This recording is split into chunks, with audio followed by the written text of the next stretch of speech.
صلى الله على محمد صلى الله عليه وسلم صلى الله على محمد صلى الله عليه وسلم صلى الله على محمد صلى الله عليه وسلم صلى الله على محمد صلى الله عليه وسلم.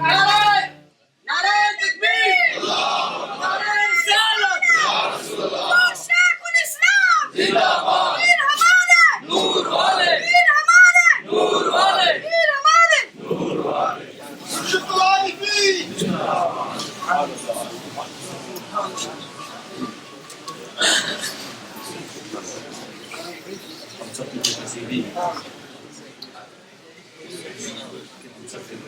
شیخ الاسلام وغیرہ ہیں. ہم اور آپ اور دنیا کے کونے کونے میں لوگ اس وقت انٹرنیٹ کے ذریعے آپ کے زیارت سے مشرف ہو رہے ہیں.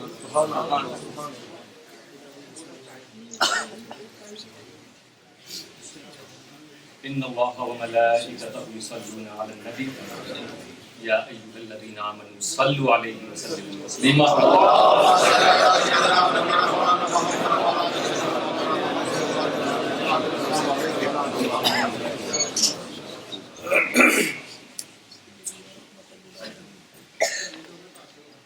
تم ساری امتوں میں بہتر ہو جو ظاہر ہوئی لوگوں کے لیے. اللہ تعالیٰ کسی امت کے تعلق سے فرما رہا ہے، یعنی امتیں بہت سی ظاہر ہوئیں، دنیا میں بھیجی گئیں، مگر ایک امت ہے جس کے بارے میں رب فرما رہا ہے کہ وہ بہتر ہے. حالانکہ ساری امتوں کا راستہ ایک، منزل ایک. پچھلی جتنی امتیں آئی ہوں گی کوئی امت ایسی نہیں ہوگی جو بغیر نبی کے. اس آخری امت کو کہا جا رہا ہے بہترین، یہ افضل ہے، یہ خیر ہے، یہ بیسٹ ہے. جبکہ جو کام ساری امتوں کا تھا وہی اس آخری امت کا بھی. سب کی منزل ایک ہے، راستہ ایک ہے، کام ایک ہے. وہ بھی خدا کی کتاب پر ایمان رکھنے والے تھے، یہ آخری بھی خدا کی کتاب پر ایمان رکھنے والے. شریعت ان کے پاس بھی، شریعت اس آخری کے پاس بھی. جنت جہنم پر ایمان ان کا بھی، ایمان ان کا بھی. سب کچھ ایک جیسا ہے تو یہ بیسٹ کیسے، یہ بہتر کیسے، یہ افضل کیوں؟ کبھی کبھی ہم دیکھتے ہیں کہ مسافرین کا راستہ ایک ہوتا ہے، جس پر وہ سوار ہیں وہ سواری بھی ایک ہے، منزل بھی ایک ہے. جہاز میں سفر کرتے ہیں آپ، بہت سے لوگ ہیں، سامان آپ دیکھیں، سب کا سامان اسی جہاز پہ سوار. ہم سواریوں کی بات نہ کریں، ان کے سامان ہی کو دیکھ لیں. کچھ سامان وہ ہوں گے جو فرسٹ کلاس میں سفر کرنے والے مسافروں کے ہوں گے، جو ایگزیکٹو کلاس کے مسافر کے ہوگا، جو بزنس کلاس کا ہوگا، اور کچھ ان سے کم تھا. ایئرپورٹ پر جو عملہ ہے، راستہ سبھی سامان کا ایک ہی تھا، منزل بھی ایک، مسافت ایک. ہاں کبھی یہ ہو سکتا ہے کہ فرسٹ کلاس میں جو سامان رکھا گیا اس میں کوئی قیمتی چیز نہیں، جن کا درجہ کم تھا ان کے سامانوں کو اگر چیک کیا گیا تو اس میں قیمتی زیورات بھی ہیں، پیسے بھی ہیں، عمدہ کپڑے بھی ہیں. فرسٹ کلاس والے کو کھولا گیا تو ایک تہبند، ایک کرتا، کچھ دوائیں، جیسا کہ حضور شیخ الاسلام ابھی جب آئے. تو ممکن ہے کہ عمدہ کلاس سے سفر کرنے والے کا سامان اس میں قیمتی چیزیں نہ ہوں، معمولی چیزیں ہوں، دوسرے درجے والوں کے پاس قیمتی سامان ہو، لیکن ایئرپورٹ کا عملہ پہلے فرسٹ کلاس والے کا سامان لا رہا. سبحان اللہ. بیلٹ پر جو سامان گھومتا ہے پہلے فرسٹ کلاس والے کا ہے، ٹرالی پہلے فرسٹ کلاس والے کو ملی، دروازے سے باہر پہلے فرسٹ کلاس والا، منزل پر بھی پہلے فرسٹ کلاس والا پہنچے گا. کیوں آگے کیا سامان والوں نے؟ ایئرپورٹ کے عملہ، وہاں کے گراؤنڈ اسٹاف نے پہلے اس سامان کو کیا دیکھ کر آگے کر دیا؟ اسے کیوں انہوں نے بیسٹ سمجھا، افضل سمجھا؟ دیکھا ہوگا کہ فرسٹ کلاس کا ٹیگ لگا ہوا ہے، سبحان اللہ. ایک نشان لگا ہوا ہے، سبحان اللہ. سبحان اللہ. ایک پٹا لگا ہوا ہے. سبحان اللہ. اسی کو دیکھ کر انہوں نے ان سامانوں کو، سامان سب ایک ہی جہاز سے اترے مگر سلوک الگ الگ کیا جاتا. سبحان اللہ. فرسٹ کلاس کا ٹیگ دیکھ کر آگے کیا گیا، ٹرالی پر سوار کیا گیا، باہر کر دیا گیا، منزل پر مسکراتا ہوا وہ سامان والا اپنے سامان کو لے کر پہنچ گیا. بلا تمثیل دنیا کے اس جہاز میں بے شمار انبیاء کی امتیں سوار ہیں، سب کے راستے ایک. کبھی ایسا ہو سکتا ہے کہ پچھلی امتوں میں کسی کو زیادہ عمر ملی، اس کی عبادت زیادہ، آخری امت والے کے پاس عبادت کم، دوسری امتوں کے پاس خدا کے ذکر کا موقع زیادہ، ریاضت کا موقع زیادہ، خدمت دین کا موقع زیادہ، خدا کی کتاب پڑھنے کا موقع زیادہ. اس آخری امت کے لوگوں کے پاس یہ موقع زیادہ نہیں کیونکہ عمر کم، ان کے پاس سامان زیادہ نظر آ رہا ہے، ان کے پاس کم. منزل سب کی ایک، راستہ ایک، لیکن سلوک کیا کیا جا رہا ہے؟ میدان قیامت میں سب ایک ساتھ اترے مگر فرشتے پلے صراط پر اسی امت کو آگے بڑھا رہے ہیں جس کی گردن پر غلامی محمد کا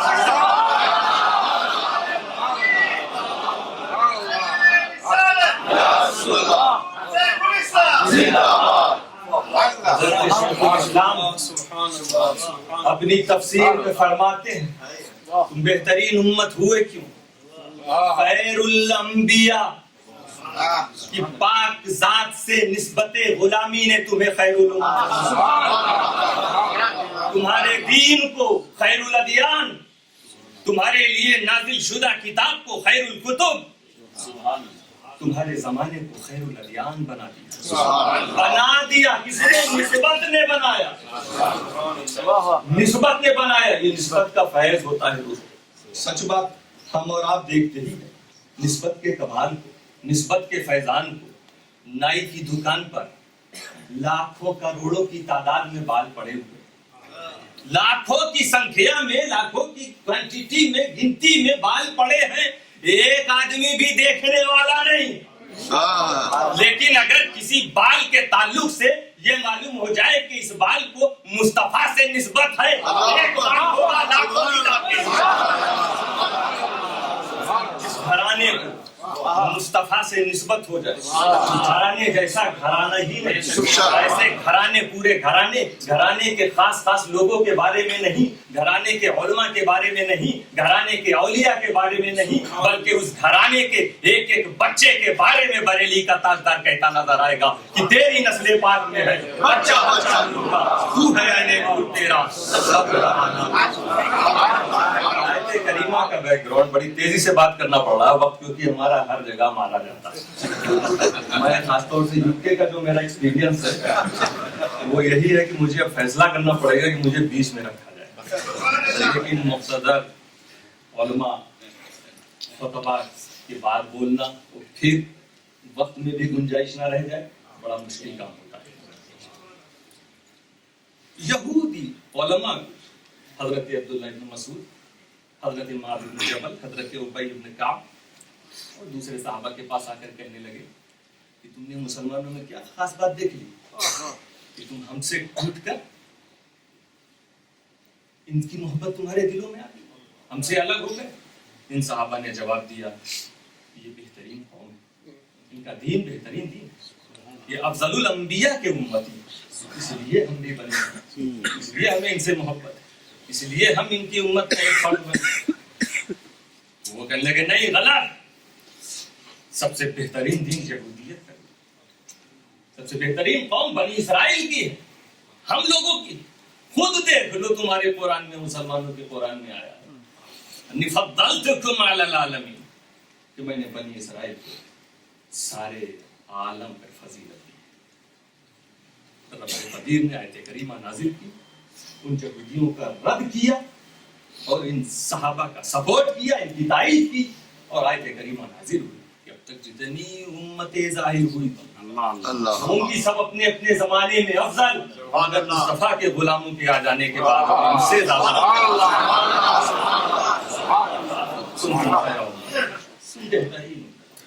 حضرت شیخ الاسلام آگے فرماتے ہیں کہ تمہاری بہتری، افضلیت، اشرفیت، تمہارے بیسٹ ہونے کی ایک وجہ تو یہ ہے کہ تم محمد عربی کے غلام ہو، اور دوسری اہم وجہ یہ کہ تم نبی کی نیابت اور وراثت کا فریضہ انجام دیتے ہو، یہ ڈیوٹی تم پوری کرتے ہو. اور وہ ڈیوٹی کیا ہے؟ امر بالمعروف. آگے اللہ تعالیٰ فرما رہا ہے تأمرون بالمعروف وتنہون عن المنکر وتؤمنون باللہ. ہم لوگوں کو بھلائی کا حکم دیتے ہو، برائی سے روکتے ہو. تو اب بھلائی کا حکم دینے والے، برائی سے روکنے والے سب کے سب تو ہے نہیں. خود بھلائی کر نہیں رہے، بھلائی کا حکم کیا دیں گے؟ برائی سے خود اپنے آپ کو بچا نہیں پا رہے ہیں، برائی سے لوگوں کو کیا بچائیں گے؟ تو کون بہترین امت؟ یہ امت بھی بہترین امت، اس کے سارے فرد نہیں ہوئے. اسی لیے علماء نے بتایا کہ یہ بشارت، یہ خوشخبری کہ تم بہترین امت ہو، یہ کس کے لیے؟ جس کے اندر یہ تین صفتیں پائی جائیں، جس کے اندر یہ تین باتیں پائی جائیں. یہ قوم مسلم کے لیے یہ بشارت ہے. اب افراد کے لحاظ سے، ممبر کے لحاظ سے، مسلم قوم کے جو ممبر ہیں، سارے ممبروں کے لیے کیا، کب یہ اس بشارت کے حقدار ہوں گے؟ کہ جب یہ بھلائی کا حکم دینے لگے، برائی سے روکنے لگے، خدا پر پکا یقین رکھنے لگے، تب وہ اس کیٹیگری میں آ جائیں گے. مگر دوستو، رحمت للعالمین کے امتی ہو تو سچ ہے، بڑے مسلمانوں کو بھاری تعداد میں دیکھا جاتا ہے، برائیوں میں خود ڈوبے ہوئے ہیں، بھلائیوں سے دور ہیں. بھلائی کا حکم کیا کریں گے، برائی سے روکیں گے کیا؟ کبھی کبھی کافروں کو دیکھا جاتا ہے بھلائی کا حکم دے رہے، برائی سے روک رہے. کبھی کبھی نام نہاد مسلمانوں کو دیکھا جاتا ہے، یہ سب سے زیادہ نظر آتے ہیں، بھلائی کا حکم بھی دے رہے ہیں، برائی سے بھی روک رہے ہیں. تو بہتر تو انہیں ہونا چاہیے اگر بھلائی اور برائی کی وجہ سے ہی بہتری ہے. ان مسلمانوں کا جو بھلائی سے دور، برائی سے قریب ہو، انہیں بہتر نہیں ہونا چاہیے، بہتر تو یہ نظر آ رہے ہیں. نہیں دوستو، مثال ہے نا کہ اگر فرسٹ کلاس کا ڈبہ اے سی کلاس کا کوچ انجن سے کٹ کر کے الگ کھڑا ہو جاوے تو کوئی ویلیو نہیں اس کی. اور تھرڈ کلاس کا کوچ انڈیا میں جو ہوتا ہے، لائٹ بھی غائب، دروازہ بھی جھول رہا ہے، بس انجن کی کڑی سے کڑی ملائے ہوئے، انجن سے لگا ہوا ہے. اب انجن کے پیچھے چلنے والے جتنے کوچ منزل پہ پہنچیں گے، یہ بیچارے اپاہج لوگ لڑکھڑاتے ہوئے وہاں تک. مگر ایک بات یاد رکھنا، یہ سچ ہے کہ بزرگوں کے فیض سے بزرگوں کے ماننے والے جنت میں جائیں گے. ترمذی کی روایت بھی، نبی اکرم صلی اللہ علیہ وسلم فرماتے ہیں میں نے اپنے رب سے وعدہ لے لیا، میری امت کے 70,000 لوگ بلا حساب بلا عذاب کے جنت میں جائیں گے، بغیر حساب و کتاب کے 70,000 لوگ. اور پھر ان 70,000 میں سے ہر ایک کے پیچھے 70,000 ان کے دعائیں. سچا پختہ مسلمان ہونے کے لیے دیکھیے، لائٹ ٹوٹی ہے، دروازہ کھلا ہوا ہے، خطرے سفر ضرور کر رہے ہو، لیکن کسی وقت بھی چھٹک سکتے ہو، اس کو تمہیں نقصان پہنچ سکتا، کوئی رکاوٹ آ گئی، سب محفوظ رہیں گے، تم محفوظ نہ رہ سکو گے. اس لیے بہت ضروری ہے کہ ہم پہلے اپنے کو بھلائی سے قریب کریں، برائی سے دور کریں، پھر اس کے بعد ہم بھی تبلیغ کے علم کو لے کر آگے بڑھ جائیں. یہ مت سمجھنا کہ صرف مبلغین کا فریضہ ہے. مطلقاً تبلیغ یہ ہر مسلمان پر ہے. کلکم راعی و کلکم مسئول. تم میں سے ہر ایک نگہبان ہے. تم میں سے ہر ایک سے کوشچن کیا جائے گا میدان حشر میں. شوہر سے بیوی کے بارے میں, بچے سے ماں کے بارے میں, ماں سے بچوں کے بارے میں. قو انفسکم واہلیکم نارا. رب قدیر فرماتا ہے, یہ ایمان والو اپنے آپ کو اور اپنے بچوں کو, اپنے گھر والوں کو جہنم کی آگ سے بچاؤ. وقودها الناس والحجارہ, جس کا ایندھن انسان اور پتھر ہے. اس خطرناک آگ سے اپنے گھر والوں کو بچاؤ. کیسے بچایا جائے گا گھر والوں؟ حدیث پاک رہنمائی فرما رہی ہے. رسول اکرم صلی اللہ علیہ وسلم فرماتے ہیں, مروا اولادکم بامتثال الاوامر واجتناب النواہی. اپنے بچوں کو اچھی باتوں کا حکم. اللہ تعالیٰ نے جو حکم نازل احکام نازل فرمائے ہیں, نماز کے, روزے کے, اچھی باتوں کے, سچائی کے, اپنے بچوں سے کہو کہ اسے ایکسپٹ کریں, اسے اڈاپٹ کریں, اسے فالو کریں. اور بری باتوں سے بچیں. جن چیزوں سے اللہ نے روکا ان سے اپنے بچوں کو بچاؤ. رسول اکرم فرماتے ہیں جب یہ کر لو گے تو یہ انہیں جہنم سے بچانے اور بچنے کا طریقہ ہوگا. اس پاک کی رہنمائی میں اللہ تعالیٰ ہم سب کو توفیق عطا فرمائے. ایک ہی بچہ تو تھا جس کی ماں نے کہا تھا, بیٹا جھوٹ نہ بولنا. کیا فیض ہوا؟ ماں بیٹے سے یہ سوچ کے نہیں کہہ رہی تھی کہ میں غوث اعظم سے کہہ رہی ہوں, میں اپنے بیٹے سے کہہ رہی ہوں, بیٹا جھوٹ مت بولنا. ماں کے اس حکم کو, اس پیغام کو, اس نصیحت کو کیسا اپنایا کہ لوٹنے والے آئے. واقعی آپ کو معلوم ہے, مگر نتیجہ کیا نکلا؟ ماں کی ایک نصیحت پر عمل, بھاری تعداد میں ڈاکوؤں نے توبہ کر لی. ہم اپنے گھر سے شروع کریں تبلیغ کو, ہم خود کو سدھاریں, اپنے بچوں کو لائیں. سچا مسلمان بنا کے تو دیکھیں, پوری دنیا میں اسلام کا ہی جھنڈا نظر آتا ہے. تأمرون بالمعروف وتنہون عن المنکر. بھلائی کا تم حکم دو, برائی سے تم روکو. اسی لیے یہ خبر نہیں دی جا رہی. اللہ تعالیٰ نے فرمایا تم بہترین امت ہو. بہترین امت کیا ہو؟ مطلب تم بھلائی کا حکم دیتے ہو, برائی سے روکتے ہو. یہ خبر بمانا امر ہے. یہ خبر نہیں دی گئی کہ تم ایسے ہو, بلکہ تمہیں حکم دیا جا رہا ہے کہ تم بہترین امت ہو. تو تمہاری شان کیا ہے کہ بھلائی کا حکم دو, برائی سے روکو. وتؤمنون باللہ, اور اللہ پر ایمان رکھو, یقین رکھو, تاحیات اسلام پر ثابت قدم رہو. سبحان اللہ. تو بہترین امت کا کام اور اس کی شان بھلائی کا حکم دے, برائی سے روکے, اللہ پر ایمان. اللہ پر ایمان کی بات آخری میں, جبکہ ایمان ہی تو سب کچھ ہے. کوئی کتنی اچھی بات کہہ رہا ہو, مومن نہ ہو بیکار. ان الانسان لفی خسر, سارے انسان گھاٹے میں ہے, لاس میں ہے. الا الذین آمنوا, صرف ایمان والا فائدے. جہاں ایمان آخری میں, اہمیت بتائی جا رہی کہ وہ مسلمان کیسا ہوگا جو بھلائی کا حکم نہ دے رہا, جو برائی سے روکنا.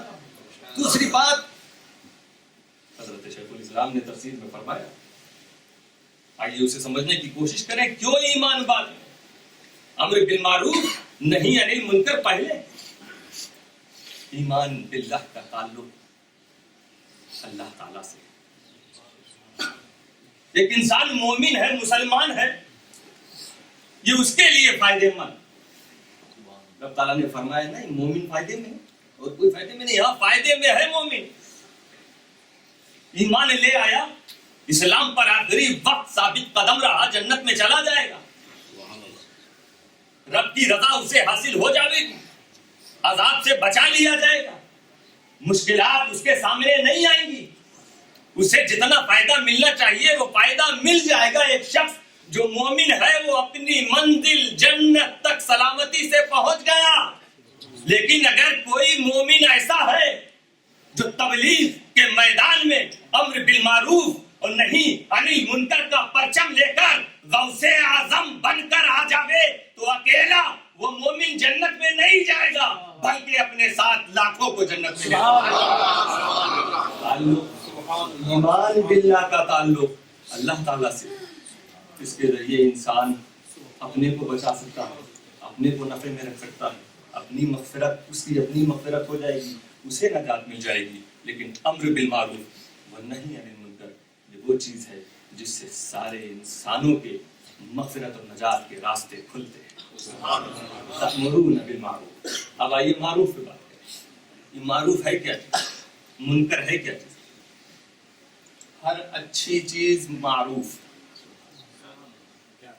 ہر بری چیز منکر۔ جو بھی اچھی چیز وہ معروف، اللہ فرماتا ہے اچھی چیزوں کا حکم۔ جو بھی بری چیز ہے وہ منکر، رب فرماتا ہے بری باتوں سے لوگوں کو دور کرو، خود بھی دور رہو۔ بہت سے لوگ ملیں گے کہیں گے یہ کام تو ہم نہیں کرتے۔ ہر مذہب والوں میں ایسی تنظیمیں موجود ہیں جو لوگوں کو بھلائی کی طرف بلا رہی ہیں، برائی سے وہ کریں گے۔ تو کیا ان کی بھی یہی شان ہے جو تمہاری؟ کیا سب برابر ہوں گے؟ برابری کا تو سوال ہی نہیں۔ پہلے یہ دیکھ لیا جائے کہ بھلائی کا حکم دینے والے تو ہیں بہت، برائی سے بچانے والے بہت ہیں۔ بھلائی اور برائی کے معیار کو تو سمجھ لیا جائے، بھلائی اور برائی کے بیس کو تو سمجھ لیا جائے۔ ہر بھلی چیز، اچھی چیز، ہر اچھا کام معروف، برا کام منکر۔ تو یہ برا کام ہے کیا، اچھا کام ہے کیا، کون بتائے گا؟ نہ دولت بتا سکتی ہے، نہ عقل، نہ رسم و رواج۔ عقل کے ذریعے طے نہیں کیا جا سکتا کہ کیا اچھا کیا برا۔ عسیٰ ان تکرہوا الشیء وہو خیر لکم، رب فرماتا ہے بسا اوقات تم کسی چیز کو برا سمجھو گے وہ تمہارے لیے اچھی ہوگی، اور بسا اوقات کسی چیز کو تم اچھا سمجھو گے حالانکہ بعد میں پتا چلے گا کہ وہ چیز بری۔ عقل فیصلہ نہیں کر سکتی، نہ دولت۔ دولت ہوتی تو جتنا جو دولت مند ہوتا لوگ اسے بھلا کہتے، اللہ کے قارون کو کون بھلا کہے گا، نمرود کو کون اچھا کہتا، یزید کو کون اچھا کہتا۔ تو دولت بھی معیار نہیں، سماج جسے اچھا کہے برا کہے وہ سماج ہے۔ کبھی کہتا تھا لڑکی شادی نہیں کر سکتی، لڑکے کی لڑکی سے، لڑکے کے درمیان نکاح نہیں ہو سکتا، اور آج کہتے یہ جرم نہیں۔ اپنے اپنے ملکوں میں قانون پاس کر رہے، پہلے برا اب اچھا۔ کسی زمانے میں عورتوں کو، عورت کا شوہر مر جائے بھارتی سماج میں تو یہ بڑے ثواب کا کام تھا کہ وہ اس عورت کو بھی زندہ جلا دو، شوہر کے ساتھ اسی لکڑی اسی آگ میں، یہ ثواب کا کام۔ اور اب کہتے ہیں یہ جرم ہے، یہ اپرادھ ہے۔ جو چیز پہلے اچھی ہے بری کیسے؟ تو اچھائی اور برائی کا معیار یہ رسم و رواج اور سوسائٹی نہیں کر سکتی، طے نہیں کر سکتی۔ تو یہ اچھائی اور برائی کا معیار اور بیس وہی چیز بتا سکتی ہے جس میں تبدیلی نہ ہو، چینجنگ نہ ہو۔ رسم و رواج بدل جاتے ہیں، سوسائٹی کے اپنے دستور بدل جاتے ہیں، ملک کے قانون بدل جاتے ہیں، سلطنتیں بدل جاتی ہیں، تو وہ کون سی چیز ہے جس میں تبدیلی نہیں؟ قرآن کہہ رہا ہے لا تبدیل لکلمات اللہ، خدا کے قانون میں کوئی تبدیلی نہیں۔ قرآن جسے اچھا کہے وہ اچھا ہے، قرآن جسے برا کہے وہ برا۔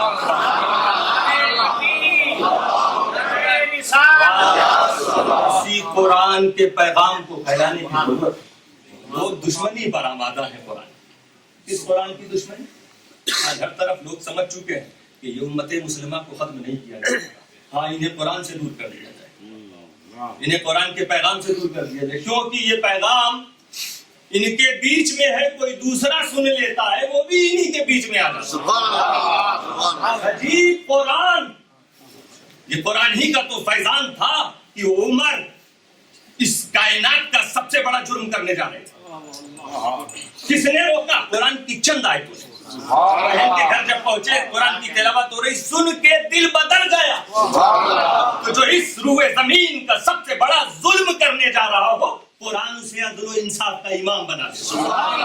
قرآن وہ ہے جس کے پیغام نے اوس و خزرج کو گلے ملا دیا. قرآن یہ نہیں سمجھنا کہ صرف اسی زمانے کی بات ہے. آج ہی دیکھ لو, آس پاس کے زمانے ہی میں دیکھ لو کہ وہ ایک شخص جو دنیا میں گھوم گھوم کر بریک ڈانس کر رہا تھا, لیکن جب قرآن کے قریب ہوا تو جھوم جھوم کر قرآن کی تلاوت کرنے لگا. ایک اور تھا امریکہ میں, ایک باکسر, بڑے بڑے پہلوانوں کو اس نے اپنے مکے سے لیٹا دیا, شکست دے دی, بھگا دیا, ہرا دیا. لیکن جب وہی شخص محمد علی قلعے بن کر قرآن کے قریب ہوا تو اپنے سینے کے کفر کو مکے مارنے لگا. قرآن یہ وہ چیز ہے جسے ہمیں اس کے پیغام کو اپنانا بھی ہے, پھیلانا بھی ہے. دوستو, چاہتے ہو دنیا سے اگر برائی مٹے, قرآن کے پیغام کو عام کرو, بھلائی پھیلے, قرآن کے پیغام کو عام کرو. کوئی نہیں چاہتا اس سماج میں, اس دنیا میں کوئی انسان یہ نہیں چاہتا کہ برائیاں رہیں. سب چاہتے ہیں کہ بھلائی پھیلے. دیکھو نا, دلی میں ایک واقعہ ہوا, ایک بچی کے ساتھ زیادتی ہوئی, پوری دنیا میں تہلکہ مچ گیا. برائی تھی, کسی نے پسند نہیں کیا, بروں نے بھی. اسی لیے مجرم جب جیل میں گئے ہیں تو قیدیوں نے انہیں مارا. ایسا جرم کر دیا, کوئی پسند نہیں کرتا. ہندوستان کی حکومت ہل گئی, تھرا گئی, مظاہرے ہونے لگے, پردرشن ہونے لگے, سڑکوں پہ لوگ بچوں کے ساتھ, بوڑھوں کے ساتھ نکل پڑے یا ایسے مجرموں کو سخت سے سخت سزا دی جائے, اس طرح کے جرم اب روکے جائیں. برائی کوئی پسند نہیں کرتا. ہندوستانی حکومت نے ایک کمیٹی بنائی, ایک جج کی سرپرستی میں, ورما وہ بھی مر گئے. اپیل کی ہندوستانی حکومت نے پوری دنیا سے کہ آپ لوگ سجیشنز بھیجیے, سجھاؤ بھیجیے, مشورے بھیجیے, ہم عمل کریں گے تاکہ اس طرح کے کرائم بند ہو جائے. ورما صاحب نے کیا کہا تھا کہ میرے پاس 80,000 سجیشنز پہنچے, 80,000 مشورے. کوئی کہہ رہا یہ کرے, وہ کرے, لیکن لوگ مطمئن نہیں تھے کہ اب جج صاحب کوئی فیصلہ کرنے والے. سڑکوں پر لوگ نکل کر, صرف مسلمان نہیں, غیر مسلموں کے منہ سے یہ آواز نکلی کہ جج صاحب یہ 80,000 مشوروں کو داغ پر رکھ دیجئے, اسے پھینک دیجئے. اگر آپ چاہتے ہیں کہ اس طرح کے کرائم ہمیشہ کے لیے مٹ جائے تو وہی قانون لائیے جو 1400 سال پہلے محمد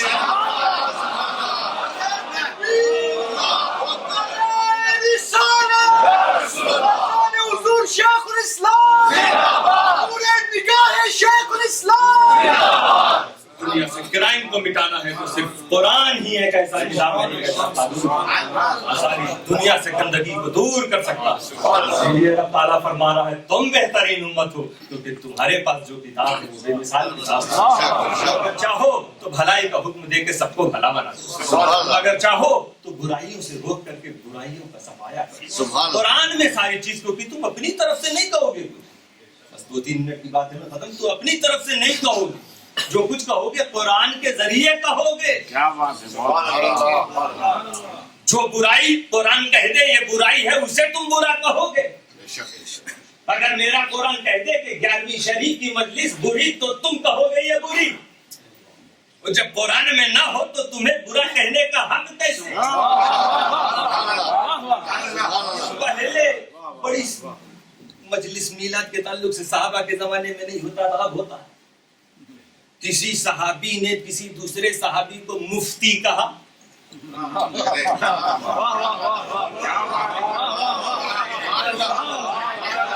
ایک بھی حدیث نہیں. مفتی حضرت ابو بکر صدیق, مفتی حضرت عثمان غنی.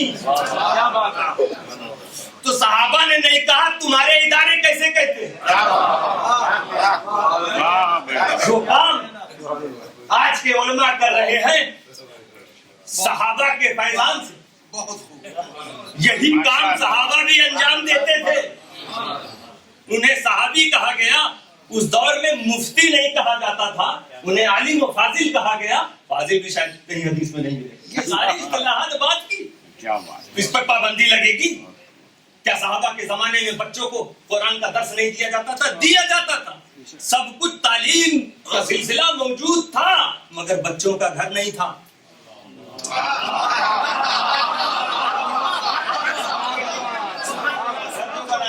یہ نہیں تھا. عربی مناوے میلاد مناوے تو یہ پہلے نہیں ہوتا تھا. تم جو کرو اس میں کوئی اعتراض نہ کرے. اسی لیے قرآن جسے برا کہے اسے ہم برا بند کر دیں گے. اپنے سینٹرز میں عربی منانا اگر تم ایک حدیث یا قرآن کی ایک آیت دکھا دو جس میں لکھا ہو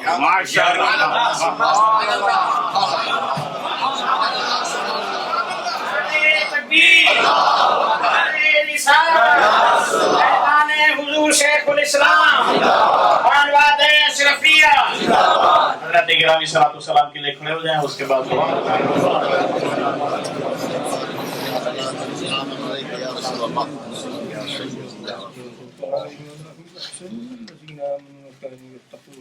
حسبنا الله حسبنا الله حسبنا الله سبحان ربك رب العزة عما يصفون وسلام على المرسلين. تمام حضرات صبر کرنا لیں اور سب کی اذان. صلى الله على محمد صلى الله عليه وسلم صلى الله على محمد صلى الله عليه وسلم صلى الله على محمد صلى الله عليه وسلم صلى الله على